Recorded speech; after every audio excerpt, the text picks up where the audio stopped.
আমরা অনেকেই শুধু এটা জানি যে মোহাম্মদ ইউনূস শান্তিতে নোবেল পুরস্কার পেয়েছেন, কিন্তু আমরা অনেকেই যেটা জানি না ডাক্তার মোহাম্মদ ইউনূসের বিশ্বব্যাপী এমন কিছু অর্জন রয়েছে যেটা বিশ্বের আর কারণে। আপনি তার অর্জনগুলো জানলে নিজেই বলতে বাধ্য হবেন তার মতন একজন গুণী মানুষ বাংলাদেশে 100 বছরেও আসবে কিনা সন্দেহ আছে। কে এই ডাক্তার মোহাম্মদ ইউনূস এবং তার অর্জনগুলো সম্পর্কে জানা যাক।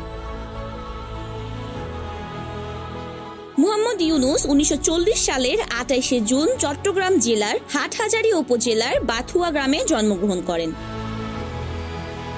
তার পিতার নাম হাজী দুলা মিয়া সওদাগর এবং মাতার নাম সুফিয়া খাতুন। মোহাম্মদ ইউনূসের সহধর্মিণী ডাক্তার আফরোজি ইউনূস। অধ্যাপক ডাক্তার মোহাম্মদ ইউনূস বাংলাদেশি নোবেল পুরস্কার বিজয়ী ব্যাংকার এবং অর্থনীতিবিদ। তিনি চট্টগ্রাম বিশ্ববিদ্যালয়ের অর্থনীতি বিভাগের একজন শিক্ষক। তিনি ক্ষুদ্র ঋণ ধারণার প্রবর্তক। অধ্যাপক ইউনূস গ্রামীণ ব্যাংকের প্রতিষ্ঠাতা।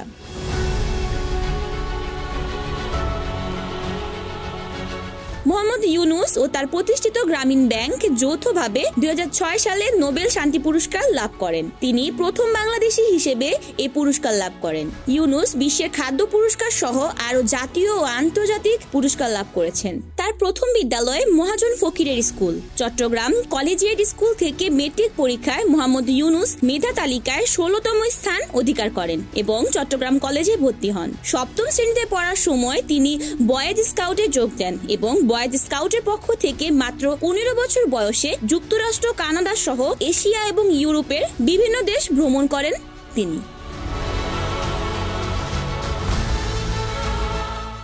মোহাম্মদ ইউনূস 1976 সালে গ্রামীণ ব্যাংক প্রতিষ্ঠা করেন। গরিব বাংলাদেশিদের মধ্যে ঋণ দেওয়ার জন্য তখন থেকে গ্রামীণ ব্যাংক 5.3 মিলিয়ন ঋণ গ্রহীতাদের মধ্যে 5.1 বিলিয়ন মার্কিন ডলার ঋণ প্রদান করেন। ঋণের টাকা ফেরত নিশ্চিত করার জন্য গ্রামীণ ব্যাংক সংহতি দল পদ্ধতি ব্যবহার করেন। ক্ষুদ্র ঋণের সাথে যোগ হয় গৃহ ঋণ, মৎস্য খামার এবং সেচ ঋণ প্রকল্প সহ অন্যান্য ব্যাংকিং ব্যবস্থা। গরিবের অর্থনৈতিক উন্নয়নে গ্রামীণ ব্যাংকের সাফল্য উন্নত বিশ্ব, এমনকি যুক্তরাষ্ট্র সহ অন্যান্য শিল্পোন্নত দেশসমূহকে গ্রামীণের এই মডেল ব্যবহার করতে উদ্বুদ্ধ করেন। ডাক্তার ইউনূস পৃথিবীর বিভিন্ন দেশের বিভিন্ন বিশ্ববিদ্যালয় থেকে 48টি সম্মাননা সূচক ডক্টরেট ডিগ্রি অর্জন করেন। শান্তিতে নোবেলজয়ী গ্রামীণ ব্যাংকের প্রতিষ্ঠাতা ডাক্তার মোহাম্মদ ইউনূস যুক্তরাষ্ট্রের সর্বোচ্চ বেসামরিক সম্মাননা কংগ্রেশনাল গোল্ড মডেল গ্রহণ করেন। দারিদ্র্যের বিরুদ্ধে যুদ্ধে অবদানের স্বীকৃতি হিসেবে যুক্তরাষ্ট্রের সরকারের পক্ষ থেকে এই সম্মাননা দেওয়া হলো ইউনূসকে, যিনি এই পদক পাওয়া প্রথম বাংলাদেশি ও মুসলিম।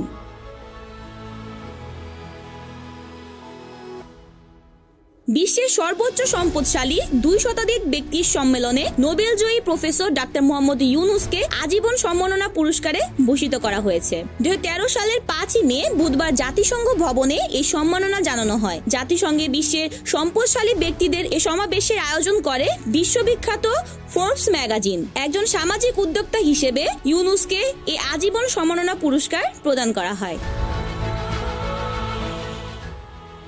এছাড়াও 1978 সালে প্রেসিডেন্ট অ্যাওয়ার্ড, 1985 সালে কেন্দ্রীয় ব্যাংক অ্যাওয়ার্ড, 1987 সালে স্বাধীন পুরস্কার, 1989 সালে আগা খান অ্যাওয়ার্ড, 1994 সালে বিশ্ব খাদ্য পুরস্কার যুক্তরাষ্ট্র, 1994 সালে পিফা শান্তি পুরস্কার যুক্তরাষ্ট্র, 2001 সালে কালচার পুরস্কার জাপান, 2003 সালে বলবো পুরস্কার সুইডেন।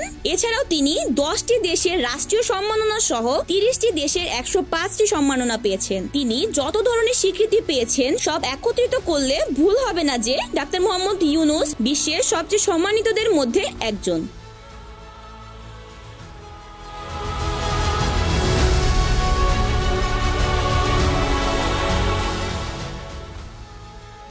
আমাদের সকলের গর্বিত হওয়া উচিত যে তিনি আমাদের বাংলাদেশের একজন।